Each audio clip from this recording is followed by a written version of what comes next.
Mic ঠিক করেন।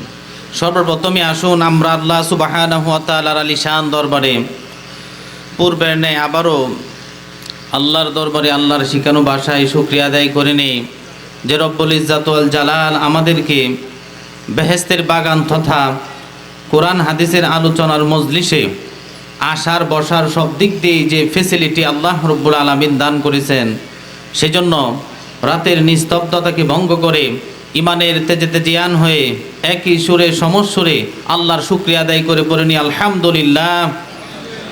Eco দেন, কথাগুলি যাতে টানে, একটু সাউন্ডটা বাড়ায় দেন, একটু ইকো দেন। আমি মনে মনে বলছিলাম যে আমি ওটার সাথে সাথেই মনে হয় কারেন্ট যাইব।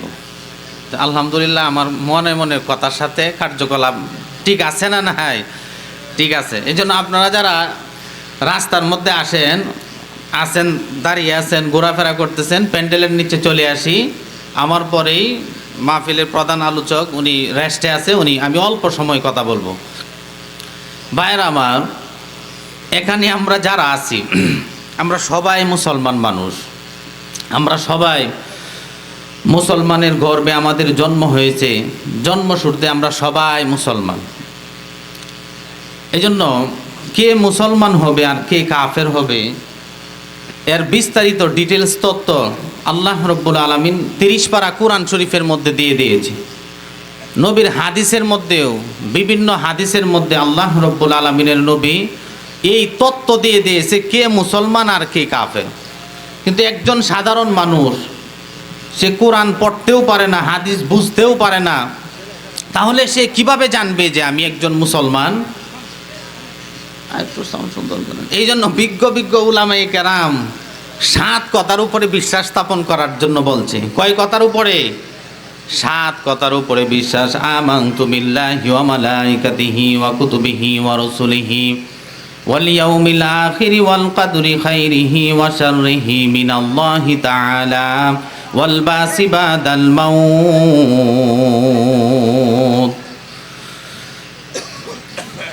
1 নাম্বার হলো আল্লাহ রব্বুল আলামিনের উপরে বিশ্বাস।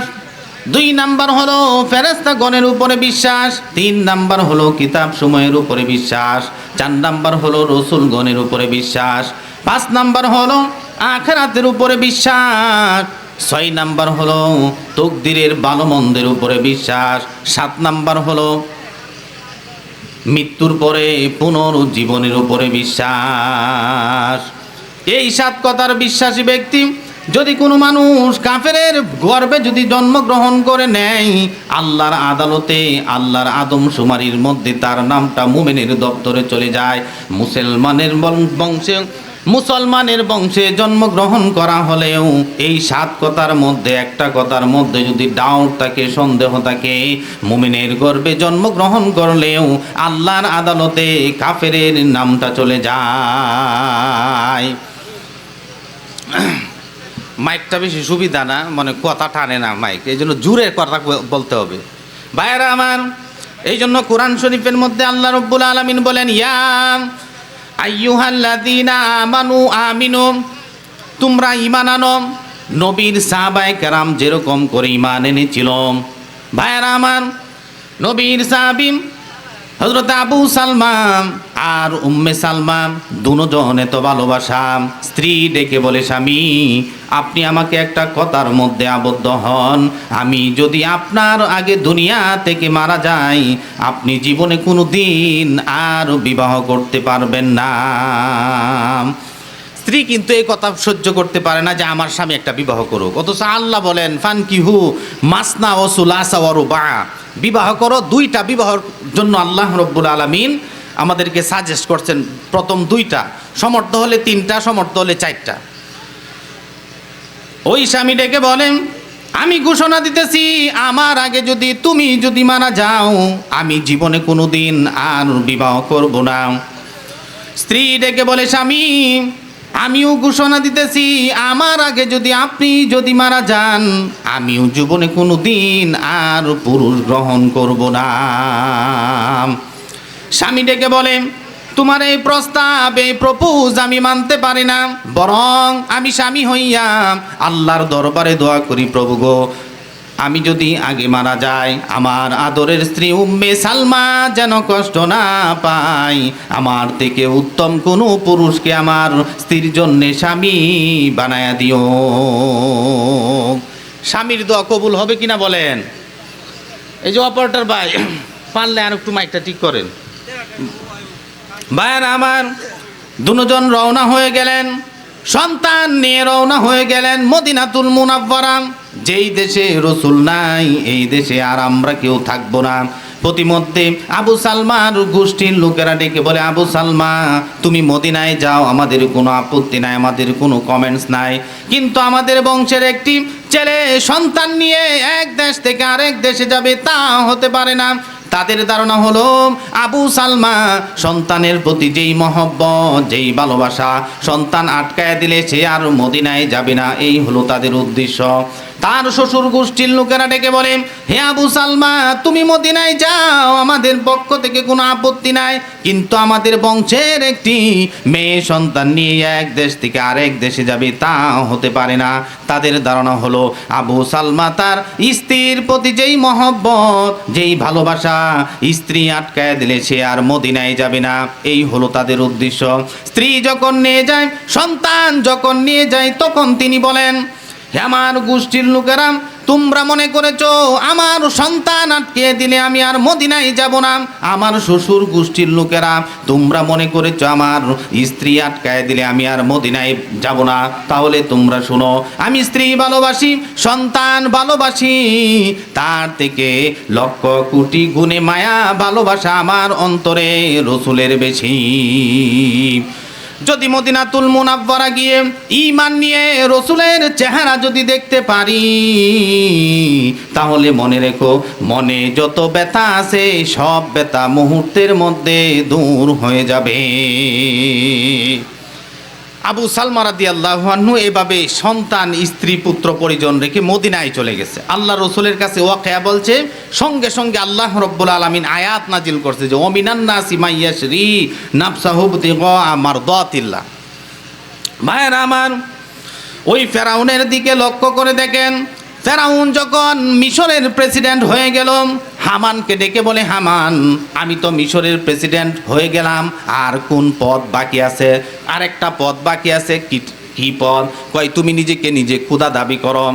ফেরাউন ডেকে বলে, আমি যদি নিজেকে নিজে যদি খোদা দাবি করি, খোদা হওয়ার কোনো গুণগত কোয়ালিটি আমি ফেরাউনের মধ্যে নাই।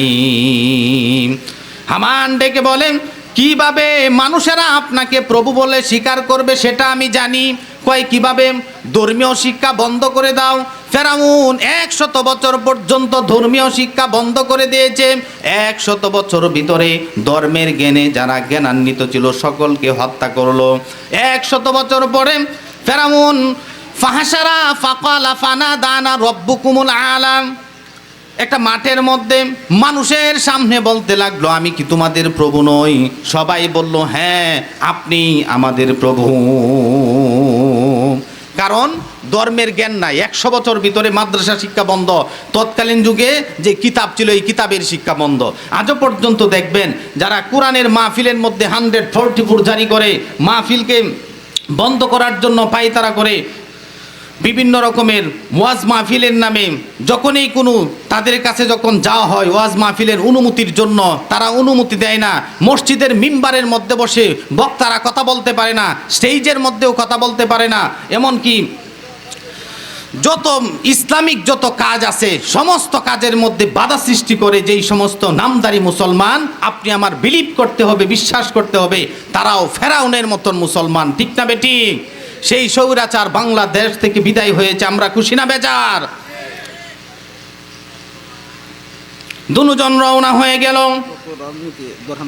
সন্তান নিয়ে রওনা হয়ে গিয়েছে মদিনাতুল মুনাওয়ারা। যেই দেশে রসুল নাই, এই দেশে আর আমি কেউ থাকবো না। দুজন রওনা হয়ে গিয়েছে।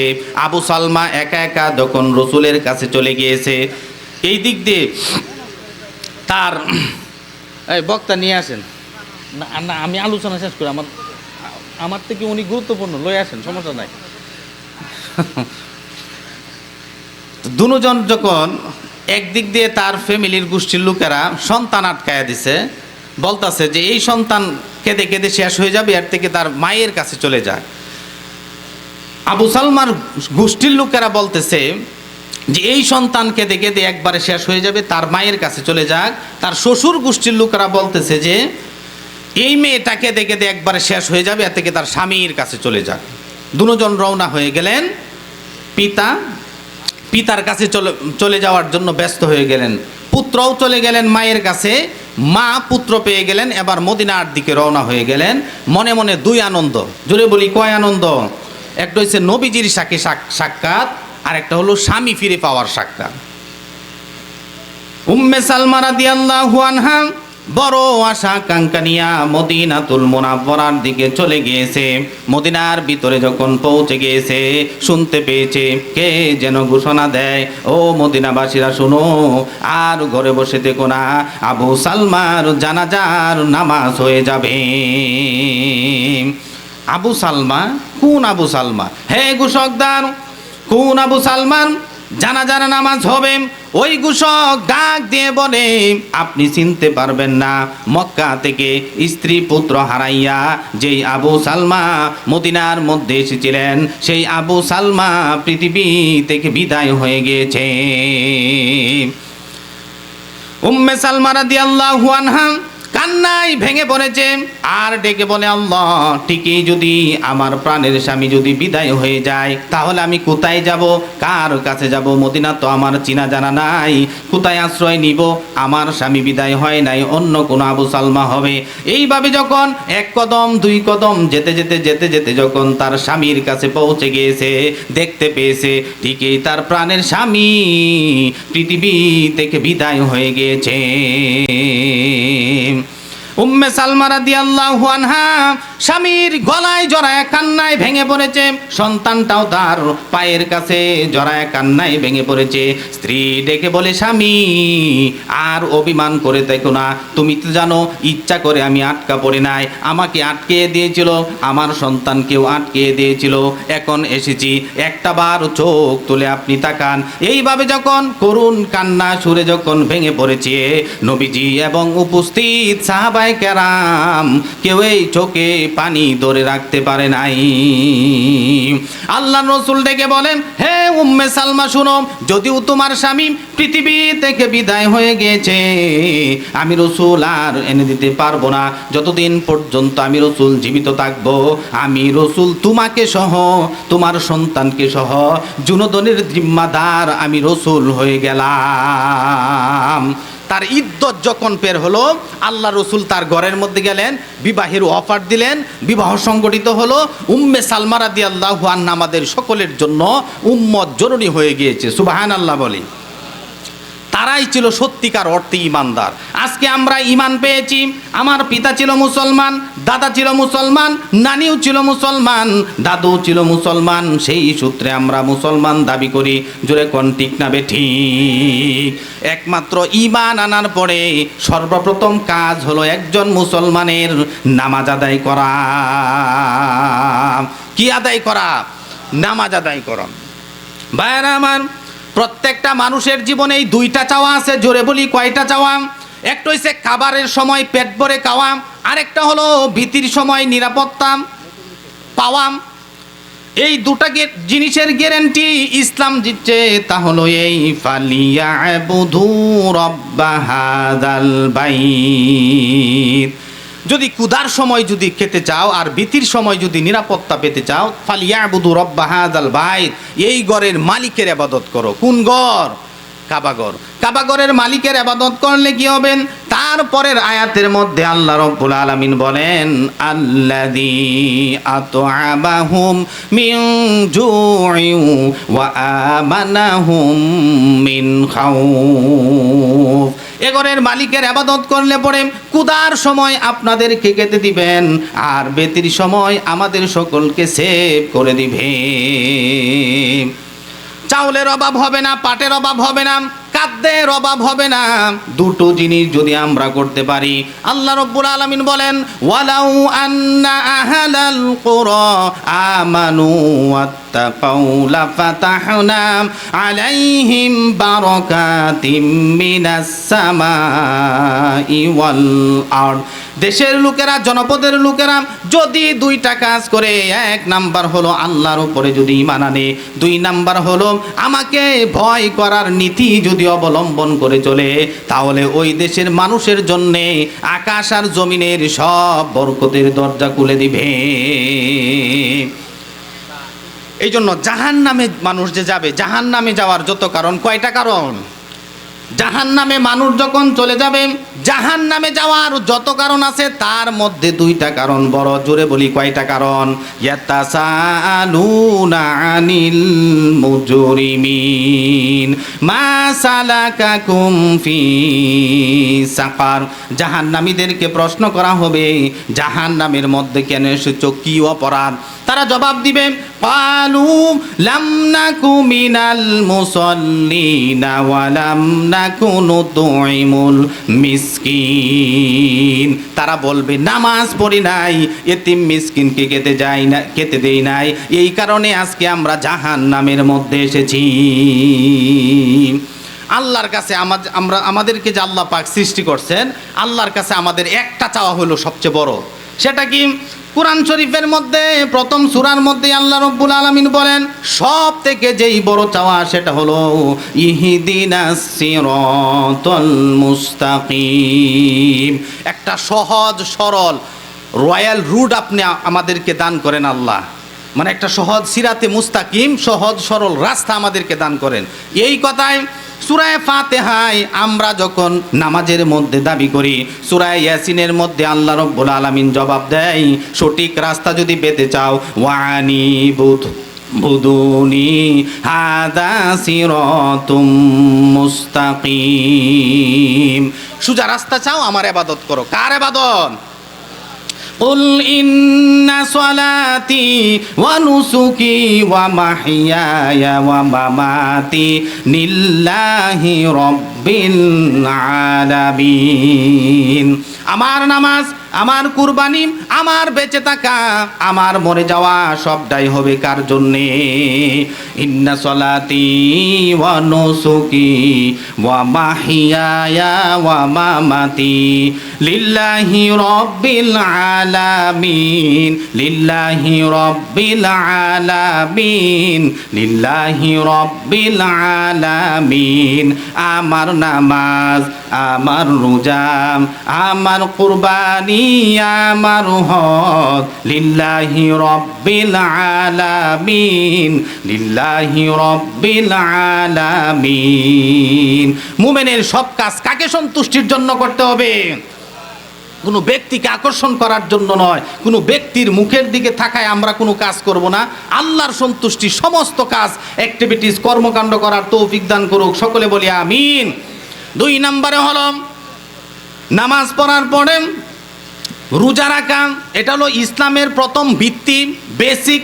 এটা ইসলামের প্রথম বেসিক হলো নামাজের পরে রোজার স্থান। কিছুদিন পরে রোজা আসবে। আল্লাহ পাক বলেন কুতিবা আলাইকুমুস সিয়ামু কামা কুতিবা আলাল্লাযীনা মিন ক্বাবলিকুম লাআল্লাকুম তাত্তাকুন। আল্লাহ রাব্বুল আলামিন বলেন রোজা তোমাদের উপরে ফরজ করা হয়েছে যেমন করে ফরজ করা হয়েছিল তোমাদের পূর্ববর্তীগণের উপর, যাতে করে তোমরা তাকওয়াবান হতে পারো। আল্লাহ রাব্বুল আলামিন হাদিসে কুদসির মধ্যে বলেন আসসাউমুলিম, রোজাটা আমার জন্যই। এই জন্য বান্দারা যেহেতু আমাকে সন্তুষ্টির জন্য, রাজি খুশির জন্য রোজা রাখে, রোজার প্রতিদান আমি আল্লাহ নিজ কুদরতি হাতের মধ্যেই দিয়ে দিব। আমি আল্লাহ নিজ হাতে রোজার প্রতিদান দেব। দুনিয়ার জগতে নামাজ পড়ি, হজ করি, যাকাত দেই, মাহফিলের মধ্যে এসেছি, সমস্ত ইবাদতের সব আল্লাহ রাব্বুল আলামিন ফেরেশতাদের মাধ্যমে দেয়। একমাত্র শুধুমাত্র কেবলমাত্র রোজার সব আল্লাহ পাক নিজ হাতে বান্দা বান্দীদেরকে দিয়ে দেয়। ভাইয়েরা আমার, এরপরে হলো হজ করাম। জোরে বলি কি করাম? হজ আদায় করা। রসুল বলেন যেই ব্যক্তি হজ করার সম্পূর্ণ ক্ষমতা আছে হজ করে না, সে ইহুদি হয়ে মরুক নাসারা হয়ে মরুক, আমি রসুলের কোনো যায় আসে না। এই জন্য কোরআন শরীফের মধ্যে আল্লাহ রব্বুল আলামিন বলেন, ইন্না আউওয়ালা বাইতি উদিয়া লিন্নাসি লাল্লাযী বিবাক্কাতা মুবারাকাও ওয়া হুদাল লিল আলামিন। আল্লাহ রব্বুল আলামিন বলেন সর্বপ্রথম যেই ঘর সেটা হলো কাবা ঘর, মক্কায় অবস্থিত। মক্কার মধ্যে এই ঘর অবস্থিত। আল্লাহ রব্বুল আলামিন বলেন এই ঘর সর্বপ্রথম আমি ক্রিয়েট করেছি, সৃষ্টি করেছি, স্থাপন করেছি। ফেরেশতাদের মাধ্যমে ঘোষণা দেওয়া হয়েছে যেই ব্যক্তি এই ঘর তওয়াফ করবে, ভালোবাসবে, তওয়াফ করবে, হজ করবে, আমি আল্লাহ রব্বুল আলামিন ঘোষণা দিতেছি ওই লোকের জীবনের সমস্ত গুনাহ মাফ করে জান্নাতের মধ্যে পৌঁছায় দিব। এবং সর্বশেষ হলো যাকাত দেওয়া। কি দেওয়া? সম্পদের 40 ভাগের 1 ভাগ। 100 টাকা হলে আপনি 2.5 টাকা, 1000 টাকা, যদি আপনার 1 লক্ষ টাকার মালিক যদি হন তাহলে 2500 টাকা। 7.5 তোলা স্বর্ণ হলে আপনার জাকাত দিতে হবে। 52.5 তোলা রূপা হলে আপনার জাকাত দিতে হবে। এটা হলো জাকাতের নেশাব। যদি আপনার 7.5 তোলা স্বর্ণ এবং 52.5 তোলা রূপার মূল্যের যদি মালিক যদি 1 বছর আপনি থাকেন তাহলে আপনার উপরে কি দেওয়া ফরজ? জাকাত দেওয়া ফরজ। এটা হলো ইসলামের মূল ভিত্তি। বুনিয়াল ইসলাম আলা খামসিন শাহাদাতি, 5টা স্তম্ভের উপর ইসলাম ফাউন্ডেশন। তার মধ্যে কালেমা, নামাজ, রোজা, হজ, জাকাত। এইটি বিলিভ করলে একজন মানুষ শুধুমাত্র মুসলমান নয়, আরও কিছু শাখা প্রশাখা আছে না নাই? কোনো কিছু বলবেন? আচ্ছা ভাইয়ের আমার, ভরসা রাখতে হবে কার উপর? একজন মুমিনের একমাত্র আল্লাহর উপরে ভরসা রাখতে হবে। আমার খাবারের মালিক একমাত্র আল্লাহ, হাসাবার মালিক আল্লাহ, ক্ষমতা দেওয়ার মালিক আল্লাহ, ক্ষমতা ছিনায় নেওয়ার মালিক আল্লাহ।